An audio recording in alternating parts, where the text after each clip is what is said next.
आज हम CSMS-CD का अभ्यास करने वाला है। सबसे पहले मैं तुम लोग को बताऊंगा कि प्रॉब्लम क्या है और उसके बाद मैं तुम लोग को ये बताऊंगा कि CSMS-CD उस प्रॉब्लम को कैसे सॉल्व करता है। ठीक है, मान लेते हैं कि ये ट्रांसमिशन मीडियम है और ये हमारे अलग अलग नोड्स है। अब जो नोड ए है वो डेटा ट्रांसमिट करता है और इस डेटा का रिसीवर को पहुंचने से पहले ही जो नोड बी है वो भी डेटा ट्रांसमिट कर देता है। ठीक है, तो अगर ऐसा हुआ तो ऐसे केस में होता है डेटा कोल्यूजन। और जब एक नोड डेटा ट्रांसमिट करता है और वो डेटा रिसीवर को पहुंचने से पहले कोई दूसरा नोड भी डेटा ट्रांसमिट कर देता है और फिर जो डेटा कोल्यूजन होता है, मतलब बेसिकली ये वाला डेटा कोल्यूजन, ऐसे डेटा कोल्यूजन को हम कहेंगे पार्शियल कोल्यूजन। ठीक है, क्योंकि यहाँ पे पार्शियली डेटा कोलाइड हो रहा है जैसे कि तुम देख सकते हो, इसीलिए ऐसे डेटा कोल्यूजन को हम पार्शियल कोल्यूजन कहते हैं। और बहुत बार क्या होता है, बहुत बार दो नोड्स साथ में डेटा ट्रांसमिट कर देता है, तो ऐसे केस में जो डेटा कोल्यूजन होता है उसको हम कहते हैं टोटल कोल्यूजन। तो पार्शियल कोल्यूजन क्या होता है समझ गए, टोटल कोल्यूजन क्या होता है समझ गए। अब ये जो दोनों के दोनों कोल्यूजन है ये डेटा कोल्यूजन है। ठीक है, अब जब डेटा कोल्यूजन होता है तब डेटा लॉस्ट हो जाता है, तो ये एक प्रॉब्लम है। और इसी प्रॉब्लम को सॉल्व करने के लिए हमारे पिक्चर में अलग अलग मैकेनिज्म्स आते हैं, जैसे कि फॉर एग्जांपल अलोहा, जैसे कि for example CSMA। Now when it comes to CSMA के अंदर दो चीज़ें आती है, CSMA-CA एंड CSMA-CD। ठीक है, तो आज हम CSMA-CD का अभ्यास करेंगे। सबसे पहले तुम्हें ये समझने की जरूरत है कि CSMA-CD का फुल फॉर्म होता है carrier sense multiple access slash collision detection. ठीक है, अब CSMA-CD हमारे प्रॉब्लम को कैसे सॉल्व करता है, तुम्हें अगर ये जानना है तो तुम्हें बस ये फ्लो चार्ट जानने की ज़रूरत है और तुम ये जान जाओगे कि कैसे ये प्रॉब्लम सॉल्व होता है या कैसे प्रॉब्लम बहुत हद तक मिनिमाइज किया जा सकता है with the help of CSMA-CD। ठीक है, तो अभी शुरू करते हैं। अब CSMA-CD के अंदर क्या होता है, सबसे पहले स्टार्ट, उसके बाद जो हमारा नोड है वो कॉन्स्टेंटली ये देखते रहता है कि whether the transmission medium is free और नॉट। स्टार्ट, मॉनिटर करो कि whether the transmission medium is free और नॉट। अगर ट्रांसमिशन मीडियम फ्री नहीं है तो ये मॉनिटरिंग चालू रहता है। कब तक? तब तक जब तक ट्रांसमिशन मीडियम फ्री नहीं हो जाता, तब तक।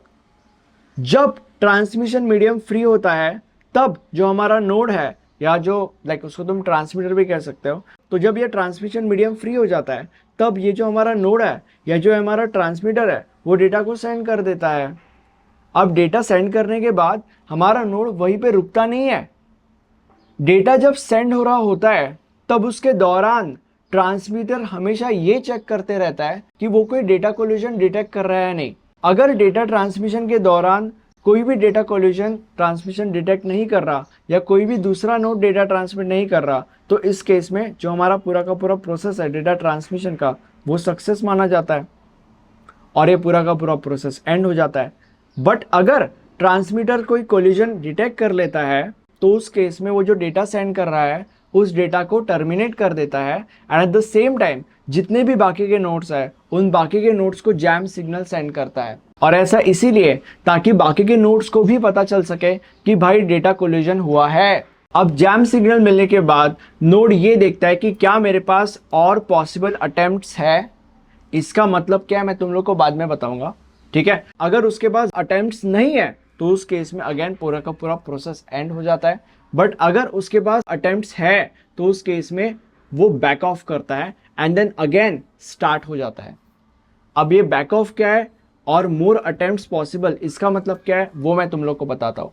सबसे पहले तुम्हें ये समझने की जरूरत है कि बैक ऑफ का मतलब क्या होता है। बैक ऑफ का मतलब होता है एक रैंडम टाइम के लिए वेट करना। अब ये जो रैंडम समय है वो अलग अलग नोड्स के लिए अलग अलग होता है। ठीक है, और ऐसा क्यों किया जाता है, मतलब बेसिकली अलग अलग नोड्स के लिए अलग अलग रैंडम समय क्यों दिया जाता है। ऐसा इसीलिए क्योंकि अलग अलग नोड्स के लिए अगर अलग अलग रैंडम समय दिया, रैंडम टाइम दिया, तो जब वो अलग अलग नोड्स उस रैंडम समय के लिए रुकेंगे तब वापस जब वो डेटा ट्रांसमिट करना चालू करेंगे तो डेटा कोल्यूजन होने के चांसेस बहुत कम होंगे। ठीक है, मतलब अगर सपोज दो नोड्स को 5 मिनट का अगर रैंडम समय दे दिया तो 5 मिनट के बाद चांसेस बहुत ज्यादा है कि दोनों नोड्स डेटा सेंड करना चालू कर देंगे, तो उस केस में डेटा कोल्यूजन के चांसेस है बहुत ज्यादा। बट अगर दो नोड्स में से एक नोड का रैंडम टाइम 1 मिनट है और एक नोड का रैंडम टाइम 3 मिनट्स है, तो एक नोड 1 मिनट के बाद डेटा ट्रांसमिट करना चालू करेगा और दूसरा नोड 3 मिनट के बाद डेटा ट्रांसमिट करना चालू करेगा। तो इस केस में डेटा कोल्यूजन के चांसेस बहुत बहुत बहुत कम है और इसीलिए सारे के सारे नोड्स का एक रैंडम टाइम होता है और जैम सिग्नल मिलने के बाद सारे के सारे नोड्स उस रैंडम टाइम के लिए रुकते हैं। अब मैं तुम लोग को बताता हूँ कि ये मोर अटेम्प्ट्स पॉसिबल, इसका मतलब क्या है। हर नोड के कुछ particular number of fix transmission attempts होता है। अगर उन ट्रांसमिशन अटेम्प्ट्स का जो मैक्सिमम नंबर है वो रीच हो गया तो उस केस में वो जो नोड है फिर वो वापस कभी ट्रांसमिशन नहीं कर पाएगा। ठीक है, तो इसीलिए वो ये देखता है कि उसके पास ट्रांसमिशन अटेम्प्ट्स है या नहीं। अगर ट्रांसमिशन अटेम्प्ट्स नहीं है तो प्रोसेस एंड हो जाएगा, अगर ट्रांसमिशन अटेम्प्ट्स है तो आगे बढ़ेंगे, बैक ऑफ करेंगे। ठीक है, मुझे कमेंट सेक्शन में बताओ लेक्चर कैसे लगा। Thank you so much.